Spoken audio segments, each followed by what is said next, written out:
I suppose I'm here to talk about what we don't like about our waterways, and hopefully to improve on some of the myths that we get through our media. It's good fun, but sometimes the myths need to be put right a wee bit. So what I intend, this is just all out of the press and over recent times. The things I want to cover tonight is about the SCIRT rebuild of our horizontal infrastructure, the resilience of our wastewater system since, what SCIRT's achieved to date, and the current state of our wastewater network. There's sort of three areas that you can divide up impacts from the wastewater system on our network. Seepage into the rivers that's ongoing, dry weather overflows and wet weather overflows. And I'll finish by talking a wee bit about what the City Council is trying to do about those things. The scope of the SCIRT rebuild, SCIRT was charged with repairing earthquake damage and earthquake damage only, and only in the horizontal infrastructure space. That's all the pipes under the ground and the road network. It didn't include the repair of open waterways. It didn't include any enhancements or improvements unless they were funded separately by council. And the improvement bucket that some things were done from ran out fairly quickly. SCIRT were also given some business as usual projects because they were in a better space to be able to deliver them quickly. And out of that grew some new innovations that have come into Christchurch in the wastewater area, pressure sewers and vacuum sewers. SCIRT commenced in September 2011 and the work is intended to be completed September this year. In terms of resilience, primarily resilience has been achieved by a change in pipe materials. Any replacements have been in PVC and PE, polyethylene, much more flexible and forgiving when the ground starts to go. One of the other key resilience measures is not building on crappy ground anymore, moving our critical infrastructure away from riverbanks. And some of the new technologies that have made a difference also include the enhanced gravity system, where we put more grade on the pipes and use lift stations to achieve that grade, so that when the ground does move up and down after an earthquake again, you're still left with some reasonable grade to operate. People have had the impression we'd end up with a Rolls-Royce system all brand new. That's not the case. So the SCIRT rebuild work is getting close to finished. We're getting near the end of it. And so, as I said, September this year, we should see most of the work completed. It's a $1.4 billion exercise. And if we're going from Christchurch to Invercargill, we've got to Balclutha in terms of pipe renewal and repairs. And there's just a few stats on what's been done, what's been built, what's still to demolish. So I suppose the main question really is, are we there yet? Have we got it? Will we get it all fixed? Well, not every piece of damaged pipe is going to be fixed. All critical damage is being fixed. Damage in critical areas, any major infiltration will be fixed. But anything that's deemed to last more than 5 years, and that's a tough call to make, is not being fixed generally. One of the key measures of all this is the CCTV effort that goes into looking at the insides of the pipes. And that's a very telling way of seeing what your damage is like. So will the network be as good as it was before the earthquakes? Well, average flows are back down to pre-earthquake levels. So the groundwater infiltration that comes into our pipe system has reduced significantly. But I just got a wee question mark beside that, because we've just, apart from today, gone through a very dry period and our groundwater levels are low, so we expect our flows to be low. Sewer main blockages are pretty much back to pre-earthquake levels. Dry weather overflows are getting close to pre-earthquake levels. we still have about 5 times the number of lateral failures in the city than we had pre-earthquake. The majority of those on private property. And as I say, wet weather overflows, we can't actually compare the numbers because we haven't had much wet weather. So I'd say the jury's still out on whether we're there yet. Just looking at the sewer main blockages, average before earthquakes was the top line there. In the last few years, it's hovered a bit below that. So we're getting there. Dry weather overflows. From the 500 odd blockages we have a year in our mains, a small number, 10, 20, 30 odd, result in a dry weather overflow. Most of the time, the spill is caught before it gets to natural water. So these dry weather overflows are where we have a dry weather spill that gets into natural water. There's a gap in the middle there that we haven't bothered counting during the earthquake period and immediate fix-up afterwards. The graph's probably not going to ever get big enough.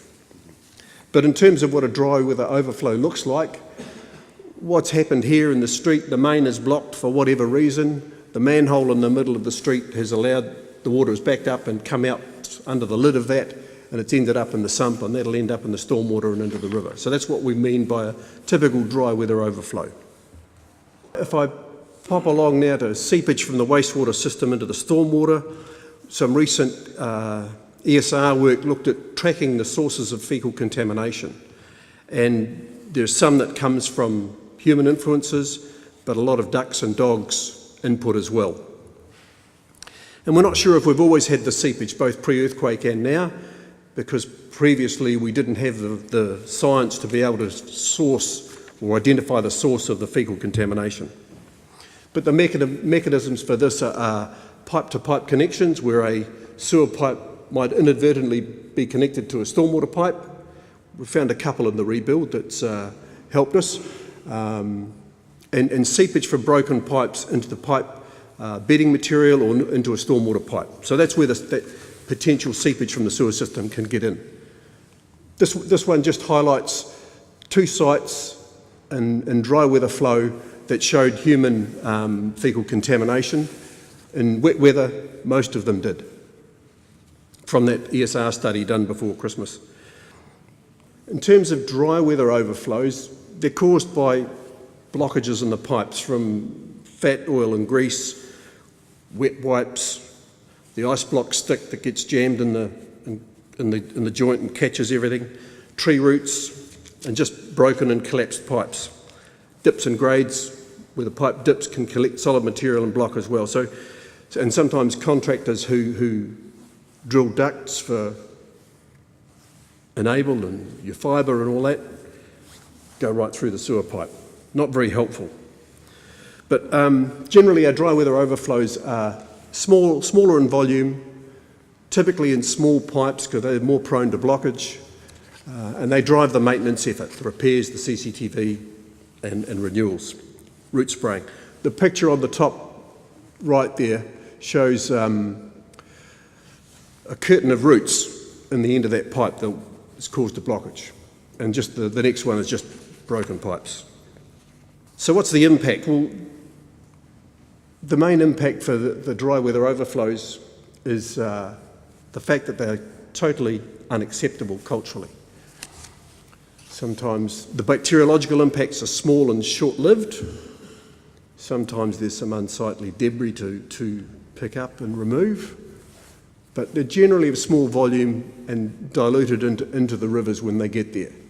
But generally no lasting environmental impacts on our current urban waterways. But the rivers do flush in about a day. From Cashmere through to the sea, it's about a day's flow. In terms of wet weather overflows, due to higher than design capacity getting into the pipe from stormwater flooding and from infiltration into the ground. Less frequent, but larger volumes, and more dilute again because of the stormwater getting into the sewer system makes them dilute, and then they're usually discharging into a large flow in the rivers. But we can predict their occurrence through modelling, and so they're a foreseen event, so we do need to get consent for them. The impact of the wet weather overflows, again, just culturally unacceptable. The bacteriological impacts are small and localised. Again, sometimes some unsightly debris that needs to be picked up afterwards, commonly referred to as Christmas tree decorations. But the ongoing monitoring that we do has shown that there's no lasting impacts on the current urban stream water quality. And again, the rivers are pretty well flushed, but from a cultural and public perception, they're a disaster. So what are we doing about it? The key things really are for the seepage. What we're doing for seepage into the rivers, we're doing regular monitoring up the lengths of the rivers, and when you find a hotspot or high E. coli numbers, we can narrow down the search and try and find where the offending discharge is coming from. It's a bit of needle in the haystack stuff, but we have some good success with finding some broken pipes that are discharging into the stormwater or cross connections or whatever. Dry weather overflows, improved maintenance, fat busters, targeting areas where there's large fat build-ups downstream of restaurants.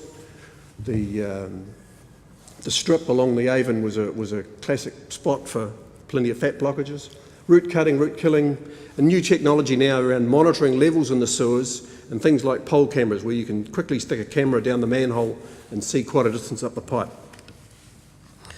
And wet weather overflows, the key thing really is reducing the infiltration and inflow, managing peak flows, and optimising the capital spend that might be required. So in terms of reducing the wet weather overflows, big thing is to try and eliminate this infiltration into the pipes in that top picture. And what we're doing now is also sealing vented manholes in new flood-prone areas. We've also put backflow prevention on all the overflow pipes to stop the river coming back into the sewer system. We're into sealing private gully traps as well, and we can always go back to house inspections if we need to in the future. So it's about managing those peak flows. Development is another issue for us. The land use recovery plan dictated where new development would take place in the city without taking any recognition of sewer capacity downstream. So now we've come up with ways of trying to manage that peak flow by, particularly with the use of pressure sewer systems, where a lot of developers now would choose pressure sewer systems because of the ease with which they can put them in. The ground they're building on now is not all that good, so they're having great difficulty laying normal gravity pipes, but pressure sewers work very well, and they have the big advantage of being pretty much watertight, and we now have the technology to control when they pump. So we can hold people off from pumping from their pressure sewer unit until the peak of a storm has passed. So some good pluses there. Vacuum sewer systems, which we have 3 systems operating now, are also good in terms of reduced inflow and infiltration, but not quite as good because you've still got the private lateral that feeds into them. The other area we're working on is optimising the capital spend for reducing the frequency and volume of overflows.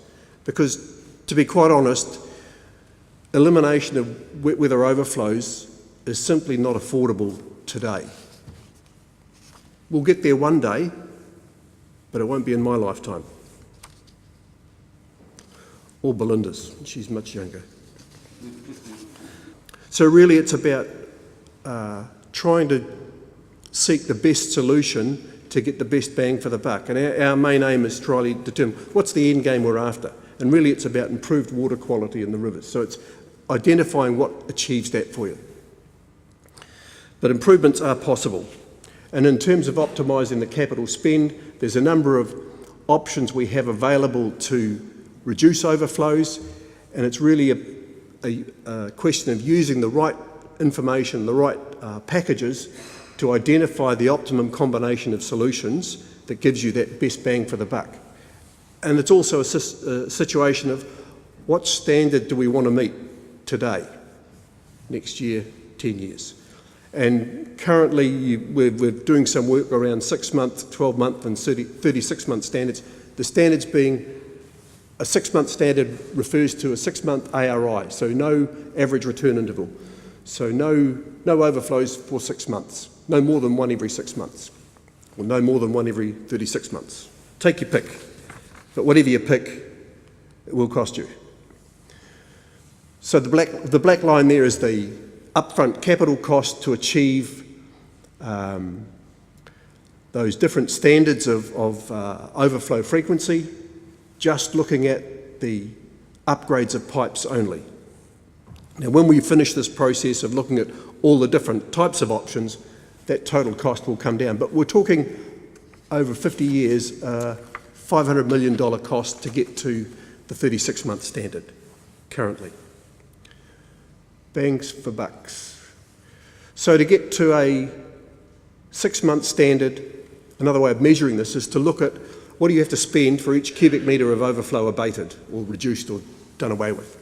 So you're just under $3,000 to get to a 6-month standard, but over $3,000 to get to a 12-month standard, but then up to $21,000 per cubic metre to get to a 36-month standard. So it's targeting that spend is very important. Currently we have consent for 22 constructed overflow sites, and there's more than 120 in the total network. March 2017 we'll need to apply for a new consent because our current overflow frequency doesn't match the current consent we've got, and we're in this period of non-enforcement with Environment Canterbury until next year. So that's where we need to apply for a new consent. So we'll be taking this effects-based approach to try and determine what's the best bang for the buck in meeting a new consent. So we have a post-SCIRT hydrodynamic model which measures the flow and levels and overflow volumes through the system for different return period storms. It's well calibrated for dry weather. We need a good winter of lots of rainfall events with lots of flow monitoring in the field to be able to calibrate it for wet weather. So that's a must coming up. So the models are used to be able to determine your compliance with the consent. So the consent process will move us towards the aspirational goal of no overflows. But that may be a long time coming. We'll likely set bottom line targets for frequency of overflows. We might aim for maybe a 6-month standard initially and look to better standards in time. But the key thing for us, I think, this time round will be exploring the non-wastewater mitigations that give us the best bang for the buck, that give us the best result in terms of water quality in the rivers. So I suppose the take-home messages from me would be wastewater does contribute to bacterial pollution of the rivers, but it's not the major contributor. Likely greater impacts from stormwater and sediment in terms of water quality. Earthquake, Belinda will cover quite a bit more of that. Likely greater earthquake impacts will be resolved in time. We'll catch up with all the seepage and repair that. Overflows are infrequent and short. Like in the last 18 months, I think we've had one wet weather overflow event and about a dozen dry weather events in that period. So they're infrequent and short, and the long-term impacts of them are not significant in the current state of our urban water quality. But improving water quality will involve some innovative solutions. We might get better bang for the buck putting our first flush stormwater down the sewer system, for example. We might get better bang for the buck by putting in rain gardens off the street. So it's a case of looking at all of those options. But there will be some impact from wastewater discharges for some long time to come.